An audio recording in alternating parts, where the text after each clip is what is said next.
కొండపై క్యాంపింగ్, వారాంతాల్లో కొండల దారి పడుతున్న సిటిజనులు. ఎందుకు? పూర్తి వివరాలకు చదవండి రేపటి సాక్షి దినపత్రిక. నమస్తే, welcome to non stop news. రోజంతా బిజీగా ఉన్నారా? న్యూస్ అప్డేట్స్ మిస్ అయ్యారా? డోంట్ వరీ, బ్రేక్స్ లేకుండా బోర్ కొట్టకుండా నాన్ స్టాప్ న్యూస్ ప్రతిరోజు రాత్రి 9 గంటలకు. నేను మీ అరుణ. భాగ్యనగరంలో వినాయక నిమజ్జనాలు హోరెత్తుతున్నాయి. ట్యాంక్ బండ్, తెలుగు తల్లి ఫ్లైఓవర్, చార్మినార్, ఎంజే మార్కెట్ దగ్గర ఫుల్ జోష్ కనిపిస్తోంది. అన్ని ప్రాంతాల నుంచి భారీ గణనాథులు ట్యాంక్ బండ్ కు చేరుకుంటున్నారు. నిరంతరాయంగా గణేశుడి నిమజ్జనాలు జరుగుతున్నాయి. డాన్సులు, డీజే చప్పుళ్లు, కోలాటాలతో ధూమ్ధామ్గా శోభాయాత్ర కొనసాగుతోంది. జై బోలో గణేష్ మహారాజ్ కి అంటూ నినాదాలతో హోరెత్తిస్తున్నారు. ఇక అన్ని ప్రాంతాలు గణేష్ విగ్రహాల ఊరేగింపులతో సందడిగా మారాయి. నిమజ్జనాలను చూసేందుకు పెద్ద ఎత్తున జనం తరలి వస్తున్నారు. ట్యాంక్ బండ్ దగ్గర భక్తజన కోలాహలం కనపడుతోంది. ఆ ప్రాంతమంతా జనంతో కిక్కిరిసిపోయింది. ఖైరతాబాద్ మహాగణపతి గంగమ్మ ఒడికి చేరాడు. ఉదయం 7 గంటలకు ప్రారంభమైన సప్తముఖ మహాగణపతి శోభాయాత్ర టెలిఫోన్ భవన్, సెక్రటరియేట్, ఎన్టీఆర్ మార్గు మీదుగా ట్యాంక్ బండ్ చేరుకుంది. అనంతరం వెల్డింగ్ పనులు పూర్తయిన తర్వాత మహాగణపతికి నిర్వాహకులు ప్రత్యేక పూజలు చేశారు. 4 నంబర్ క్రేన్ వద్ద లంబోదరంని నిమజ్జనం చేశారు. మహాగణపతి నిమజ్జనాన్ని తిలకించేందుకు భారీగా భక్తులు తరలివచ్చారు. దీంతో ట్యాంక్ బండ్ జనసంద్రంగా మారిపోయింది. గణపతి బప్పా మోరియా నినాదాలతో హుసేన్ సాగర్ పరిసరాలు మారుమ్రోగాయి. తెలుగు రాష్ట్రాల్లో ఎంతో ప్రత్యేకమైన బాలాపూర్ లడ్డూ వేలం రికార్డు ధర పలికింది. వేలలో 30 లక్షలు 1000 రూపాయలు పాడారు స్థానిక బీజేపీ నేత కొలను శంకర్ రెడ్డి. గతేడాది 27 లక్షలకు లడ్డూను దాసరి దయానంద్ రెడ్డి సొంతం చేసుకున్నారు. ఈసారి 3 లక్షల 1000 రూపాయలు అధికంగా 30 లక్షల 1000 రూపాయలు పలికింది. 1994 నుంచి బాలాపూర్ ముఖ్య కూడలిలోని బొడ్రాయి వద్ద వేలంపాట నిర్వహించడం ఆనవాయితీగా వస్తుంది. ఈసారి లడ్డూను దక్కించుకునేందుకు 27 మంది పోటీ పడ్డారు. వేలంపాట 1116 రూపాయలతో ప్రారంభమై 30 లక్షలకు చేరుకుంది. చివరికి కొలను శంకర్ రెడ్డి 30 లక్షల 1000 రూపాయలకు పాడారు. ఆ తర్వాత వేలంపాట పాడేందుకు ఎవరూ ముందుకు రాకపోవడంతో కొలను శంకర్ రెడ్డికే బాలాపూర్ లడ్డూ దక్కింది. బాలాపూర్ లడ్డు తమ కుటుంబానికి దక్కడం ఇది 9వ అని అన్నారు శంకర్ రెడ్డి. ఈ లడ్డూను ప్రధాని నరేంద్ర మోదీకి అంకితం ఇస్తున్నట్లు వెల్లడించారు. త్వరలోనే ఢిల్లీకి వెళ్లి మోదీకి లడ్డూను అందజేస్తానన్నారు శంకర్ రెడ్డి.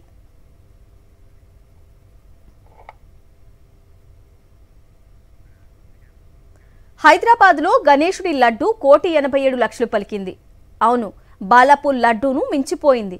రాజేంద్రనగర్ నియోజకవర్గం బండ్లగూడ జాగీర్ మున్సిపల్ కార్పొరేషన్ పరిధిలోని కీర్తి రిచ్మండ్ విల్లాస్లో నిర్వహించిన లడ్డూ వేలం పాటలో ఏకంగా 1,87,00,000 పలికి అందర్నీ ఆశ్చర్యపరిచింది. గతేడాది ఇదే విల్లాస్లో గణేశుడి లడ్డు 1,26,00,000 పలికింది. గతేడాది రికార్డును ఈ ఏడాది బ్రేక్ చేసింది. 100 మంది సభ్యులు వేలం పాటలో పాల్గొనగా 4 గ్రూపుల్లో 25 మంది సభ్యులు పాల్గొన్నారు. ఒక గ్రూప్కి చెందిన 25 మంది సభ్యులు లడ్డూ కైవసం చేసుకున్నారు. గత సంవత్సరంలాగే ఈ సంవత్సరం కూడా లడ్డూ కైవసం చేసుకున్న సభ్యులు పేద ప్రజలకు, హాస్టల్లోని పేద విద్యార్థులకు ఆర్థిక సాయం అందించనున్నారు. మహారాష్ట్ర పూణేలో గణేష్ నిమజ్జనాలు అట్టహాసంగా జరిగాయి. దగ్గేసే హల్వాయ్ సహా పలువురు గణనాథుల శోభాయాత్రలు కనుల పండుగగా నిర్వహించారు. సంప్రదాయ డోలా తాషా మోత మోగింది. కలర్ఫుల్ పాగాలతో పురుషులు, స్త్రీలు డోలు వాయించే ఉత్సవం పూణే గణపతి వేడుకలకు హైలైట్గా నిలిచాయి. ఇక మిగతా వార్తలు చూస్తే వరద బాధితులకు వైఎస్ఆర్సీపీ అండగా ఉందన్నారు మాజీ మంత్రి బొత్స సత్యనారాయణ. ఇప్పటికే వరద బాధితుల సహాయక కార్యక్రమాలకు మాజీ సీఎం జగన్ 1 కోటి కేటాయించినట్లు తెలిపారు. మొదటి దశలో 1,00,000 పాల ప్యాకెట్లు, 2 లక్షల వాటర్ బాటిల్స్, రెండో దశలో 70,000 పాల ప్యాకెట్లు, 1,00,000 వాటర్ బాటిల్స్ పంపిణీ చేశామన్నారు. ఇప్పుడు మూడో దశలో 50,000 కుటుంబాలకు నిత్యావసర సరుకులు కిట్స్ను పంపిణీ చేస్తున్నట్లు తెలిపారు. రాష్ట్రంలో ఏది జరిగినా గత ప్రభుత్వం మీద నెట్టేయడం సరికాదని మండిపడ్డారు. మన రెవెన్యూ సెక్రటరీ ఏం చెప్పాడు, మన ఇరిగేషన్ ఇంజనీర్ ఏం చెప్పాడు, ఆ మాత్రం ఆలోచన ఉండాలి కదా. మన ఫోర్కాస్ట్ కదా, అప్పటికప్పుడు అర్ధరాత్రి మీద ఏం వర్షాలు, అర్ధరాత్రి ఏమి వరదలు వచ్చేవి కదా. ముందు వాతావరణ శాఖ ముందు ఇన్ఫార్మ్ చేస్తుంది కదా. డిజాస్టర్ మేనేజ్మెంట్ దాన్ని మెయింటైన్ చేయాలి కదా. ఆ పరిస్థితి చూసుకునే కార్యక్రమం చేయాలి. దురదృష్టవశాత్తు ఆ మానిటరింగ్ లేదు. వీళ్ళకి ఎంతసేపు ప్రజా అవసరాలు పడతాయి, ఇలాంటి సెన్సిటివ్ విషయాలు పెట్టలు కాకుండా మిగతా విషయాల మీద మిగతా వాటి మీద వాళ్ళు పొంది ఏమనంటే మొన్న ప్రభుత్వం గత ప్రభుత్వం ఎన్నిటికీ గత ప్రభుత్వాలు మరి దేనికైతే మిమ్మల్ని ఎన్నుకుంది, దేనికి ప్రజలు మిమ్మల్ని నమ్మకం పెట్టుకుంది? గత ప్రభుత్వాలు ఏదైనా తప్పితే వైఫల్యాలు ఉంటే దాన్ని సర్దిద్దుకోవడం ఇది ఈ మానిటరింగ్ వచ్చి గత ప్రభుత్వాలు చేయొద్దని చెప్పి ఈ మానిటరింగ్ చేయడానికి ఇది కామన్ సెన్స్ పాయింట్ కాదు. అబద్దాల రాజ్యానికి చక్రవర్తి చంద్రబాబు అని ట్విట్టర్ వేదికగా తీవ్ర స్థాయిలో మండిపడ్డారు వైఎస్ఆర్సీపీ ఎంపీ విజయసాయిరెడ్డి. సిగ్గు విడిచిన వ్యక్తికి తన తప్పు కనబడదన్నది నానుడి అంటూ పాలకులను ఉద్దేశిస్తూ వ్యంగ్యాస్త్రాలు సంధించారు. పాలకులకు ఒక న్యాయం, పౌరులకు మరో న్యాయం ఉండదన్నారు. కృష్ణానది ఒడ్డుపై కట్టిన అక్రమ కట్టడంలో చంద్రబాబు నివసిస్తున్నప్పుడు బుడమేరు రివలెట్పై ఇళ్లు పగలగొట్టే అధికారం ఎక్కడుంటుందని ప్రశ్నించారు. మొదట కూలగొట్టాల్సింది చంద్రబాబు నివసిస్తున్న అక్రమ కట్టడమేనన్నారు. అదే సముచితమని చెప్పారు. పాలకులకి ఒక న్యాయం, పౌరులకు ఇంకొక న్యాయం ఉండదని, చట్టం ముందు అందరూ సమానమేనని ఎంపీ విజయసాయిరెడ్డి తెలిపారు.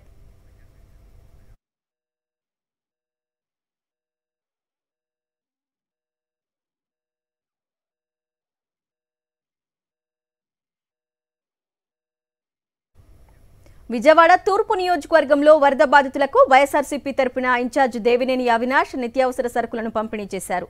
విజయవాడ నగరంలో 50,000 కుటుంబాలకు నిత్యావసర సరుకులను ఇంటింటికి పంపిణీ చేస్తున్నామని తెలిపారు. కుటుంబానికి అవసరమయ్యే నిత్యావసర సరుకులు ఉన్న కిట్ను పంపిణీ చేస్తున్నామన్నారు.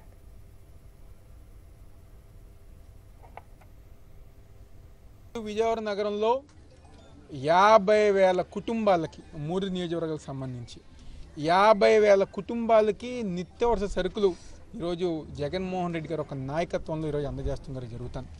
తూర్పు నియోజకవర్గంలో దాదాపుగా 6,000 కుటుంబాలకి ఈరోజు ఇంటింటికి మేమేదో ఒక వ్యాన్ పెట్టో లేకపోతే ఒక ఇది పెట్టో జనాల్ని లైన్లో పెట్టో ఆ విధంగా చేయట్లా. ఇచ్చేది గర ప్రజానికానికి ఇంటింటికి గర ఎవరైతే ఇబ్బంది పడ్డ ప్రజానికి ఉన్నారో కుటుంబాలు ఉన్నాయో వాళ్ళందరి గారు ఇంటింటికి ఈరోజు వైఎస్ఆర్ కాంగ్రెస్ పార్టీ తరఫున ఈరోజు ప్రజానికానికి అందజేసే కార్యక్రమాలు ఈరోజు చేస్తున్నారు జరుగుతాయి.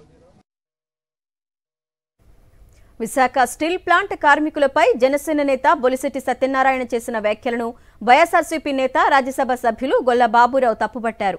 సత్యనారాయణ వ్యాఖ్యలను ఆయన విజ్ఞతకే వదిలేస్తున్నామన్నారు.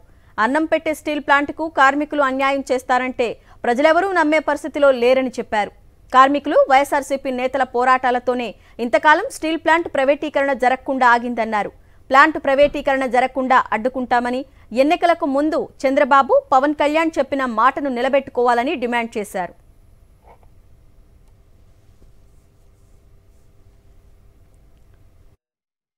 ఇప్పుడు బొలిశెట్టి సత్యనారాయణ గారు చెప్పిన విషయం ఆయన వ్యక్తిగతానికి వదిలేస్తా నేను. ఆయన ఏ ఉద్దేశంతో చెప్పారో, ఆయనకి ఏ ప్రూఫ్లు ఉన్నాయో కార్మికులకి ఆయనకి మధ్య జరగాలి. నేనైతే వ్యక్తిగతంగా కార్మికులు అన్నం పెట్టేటువంటి చెయ్యిని ఎవరు కూడా నరుక్కోవాలని అనుకుంటారని చెప్పి నేనైతే భావించను. హైదరాబాద్లోని పరేడ్ గ్రౌండ్స్లో కేంద్రం ఆధ్వర్యంలో తెలంగాణ విమోచన దినోత్సవ వేడుకలు ఘనంగా జరుగుతున్నాయి. ఈ కార్యక్రమానికి కేంద్ర మంత్రులు కిషన్ రెడ్డి, బండి సంజయ్, బీజేపీ నాయకులు హాజరయ్యారు. స్వేచ్ఛ కోసం నిజాం సైన్యంతో పోరాడి ఎంతో మంది అమరులయ్యారన్నారు కిషన్ రెడ్డి. కొందరు తెలంగాణ చరిత్రను తొక్కే ప్రయత్నం చేశారని మండిపడ్డారు. ప్రతి సంవత్సరం తెలంగాణ విమోచన దినోత్సవం నిర్వహిస్తామని వెల్లడించారు కిషన్ రెడ్డి. తెలంగాణ విమోచన ఉత్సవాలను రాష్ట్ర ప్రభుత్వం అధికారికంగా నిర్వహించకపోయినా కేంద్ర ప్రభుత్వం చొరవ తీసుకొని అధికారికంగా వేడుకలు నిర్వహిస్తా ఉన్న విషయాన్ని మనం చేస్తున్నాను. గౌరవ ప్రధానమంత్రి నరేంద్ర మోడీ గారి ఆదేశాలతో 2022 నుంచే కేంద్ర ప్రభుత్వం అధికారికంగా ఈ వేడుకలు మొదలుపెట్టింది. నేను ఈ సందర్భంగా మనవి చేస్తా ఉన్నాను, భవిష్యత్తులో కూడా కేంద్ర ప్రభుత్వము ప్రతి సంవత్సరము సెప్టెంబర్ 17 ఇదే వేదికలో ఈ యొక్క తెలంగాణ విమోచన ఉత్సవాలు, హైదరాబాద్ ముక్తి దివస్. తెలంగాణలో ప్రజాపాలన దినోత్సవ వేడుకలు ఘనంగా జరుగుతున్నాయి.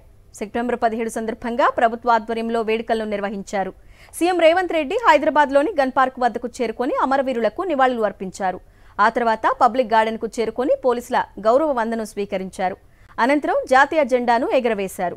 రాజకీయాలకు తావు లేకుండా సెప్టెంబర్ 17న ప్రజాపాలనా దినోత్సవం జరుపుతున్నామన్నారు రేవంత్ రెడ్డి. కొందరు విలీన విమోచన దినోత్సవాలంటూ అమరవీరుల త్యాగాలను పలుచన చేస్తున్నారని మండిపడ్డారు. తెలంగాణ ప్రజలు నిజాం రాచరిక వ్యవస్థను కూలదోసి ప్రజాస్వామ్య ప్రస్థానానికి నాంది పలికారు. ఇది తెలంగాణ ప్రజల విజయం. ఇందులో రాజకీయాలకు తావు లేదు. రాజకీయ ప్రయోజన కోణంలో దీనిని చూడటం అవివేకం అవుతుంది.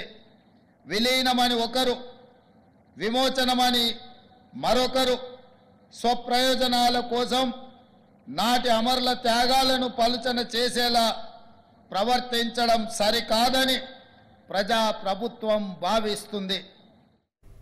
ప్రజాపాలన పేరుతో రేవంత్ రెడ్డి డైవర్షన్ గేమ్ ఆడుతున్నారంటూ సెటైర్లు వేశారు మాజీ మంత్రి కేటీఆర్. తెలంగాణ భవన్లో జాతీయ సమైక్యతా దినోత్సవ వేడుకలు ఘనంగా జరిగాయి.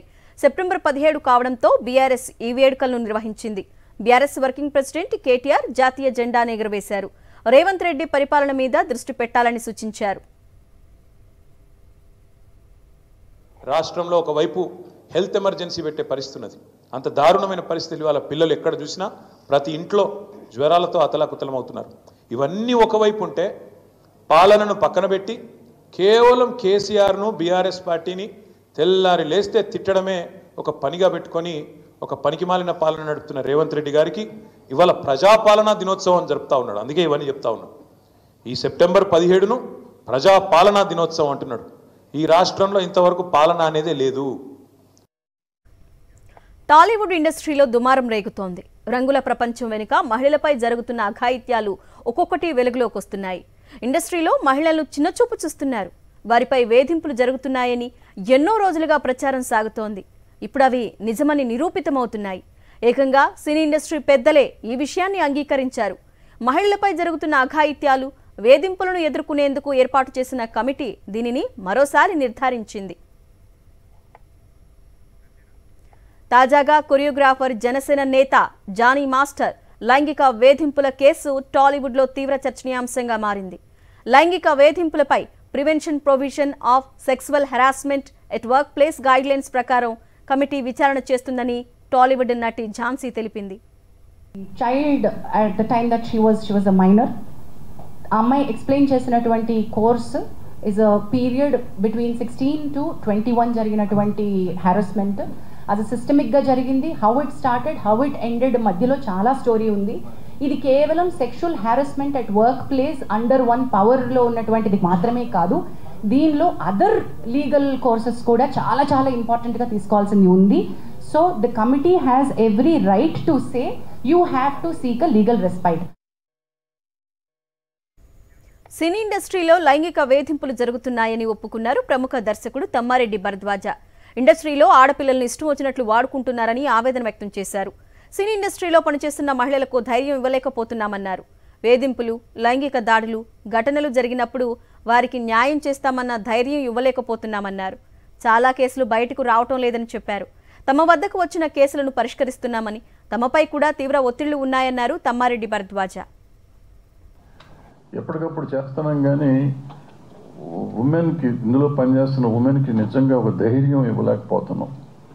ఇది చేస్తాము, ఇది అవుతుంది, మీకు ఇక్కడికి వస్తే నిజంగా మీకు న్యాయం జరుగుతుంది అని చెప్పే ధైర్యాన్ని మనం ఇవ్వలేకపోతున్నామని నా పర్సనల్ ఫీలింగ్. ఇది సినిమా ఇండస్ట్రీలో పనిచేస్తున్న ప్రతి అమ్మాయికి నాకేమన్నా అన్యాయం జరిగితే సపోర్ట్ చేస్తానికి ఇండస్ట్రీ ఉంది అనే పరిస్థితి రావాలి.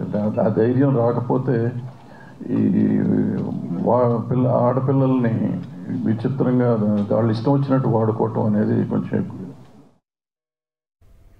టాలీవుడ్లో వేధింపులపై నటి పూనం కౌర్ కూడా స్పందించారు. దర్శకుడు త్రివిక్రమ్పై విమర్శలు గుప్పించారు. త్రివిక్రమ్పై గతంలో సినీ పెద్దలకు ఫిర్యాదు చేశానని, తన ఫిర్యాదును సినీ పెద్దలెవరూ పట్టించుకోలేదంటూ ట్వీట్ చేశారు. రాజకీయంగానూ తాను ఎన్నో ఇబ్బందులకు గురయ్యానన్నారు. సినీ పెద్దలు త్రివిక్రమ్ను ప్రశ్నించాలని పూనం కౌర్ డిమాండ్ చేశారు.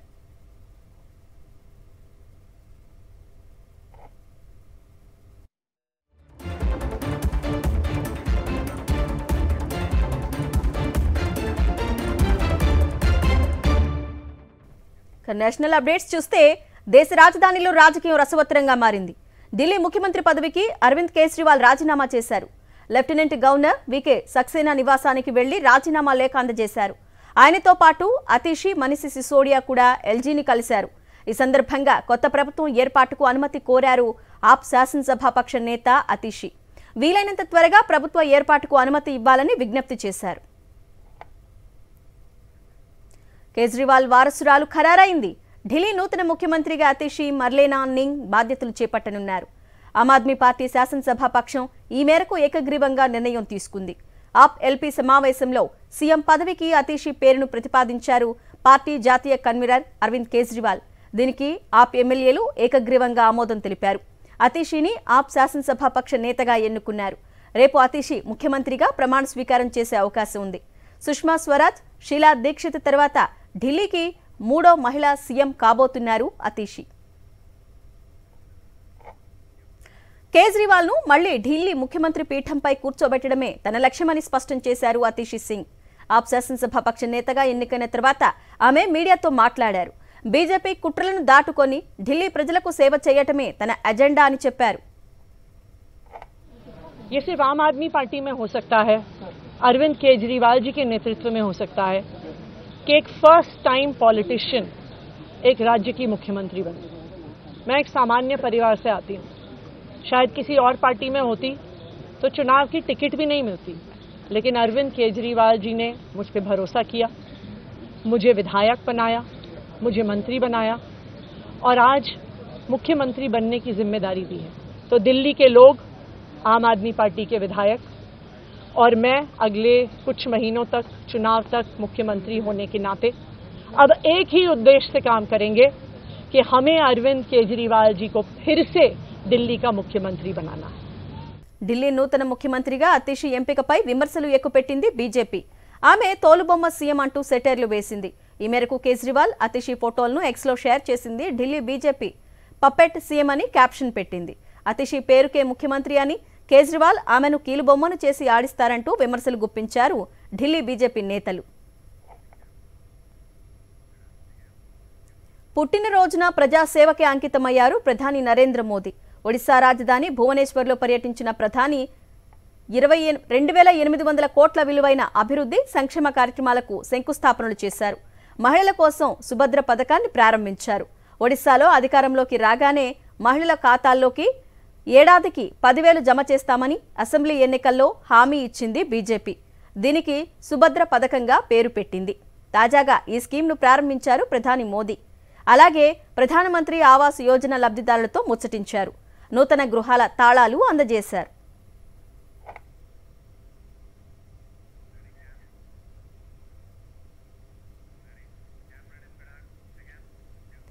ప్రధాని నరేంద్ర మోదీ పుట్టినరోజు సందర్భంగా వైఎస్ఆర్సీపీ అధినేత వైఎస్ జగన్మోహన్ రెడ్డి శుభాకాంక్షలు తెలియజేశారు.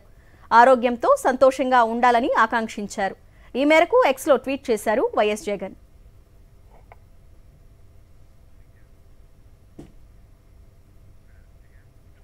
బుల్డోజర్ యాక్షన్పై సుప్రీంకోర్టు సంచలన తీర్పు వెలువరించింది. దేశవ్యాప్తంగా కూల్చివేతలపై స్టే విధించింది. అక్టోబర్ 1 వరకు ఎలాంటి కూల్చివేతలు వద్దంటూ మధ్యంతర ఉత్తర్వులు జారీ చేసింది. హింస, అల్లర్ల కేసుల్లో వివిధ రాష్ట్రాల్లో నిందితుల ఇళ్లు కూల్చేస్తున్న ఘటనల నేపథ్యంలో జమాయత్ ఉలామా ఏ హింద్ దాఖలు చేసిన పిటిషన్లపై సుప్రీంకోర్టు విచారణ చేపట్టింది. తదుపరి విచారణ వరకు కూల్చివేతలు ఆపాలని ఆదేశాలు ఇచ్చింది.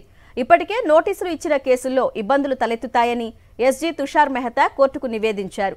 దీనిపై స్పందించిన జస్టిస్ గవాయ్, జస్టిస్ విశ్వనాథన్తో కూడిన ధర్మాసనం వచ్చే విచారణ వరకు ఆగితే ఆకాశం విరిగి మీద పడదంటూ ఘాటు వ్యాఖ్యలు చేసింది. అయితే రోడ్లు, రైల్వే, ఆస్తులు, చెరువులు వంటి జలవనరులు, ఫుట్పాత్లను ఆక్రమిస్తే మాత్రం కూల్చివేతలు చేపట్టొచ్చని స్పష్టం చేసింది సర్వోన్నత న్యాయస్థానం.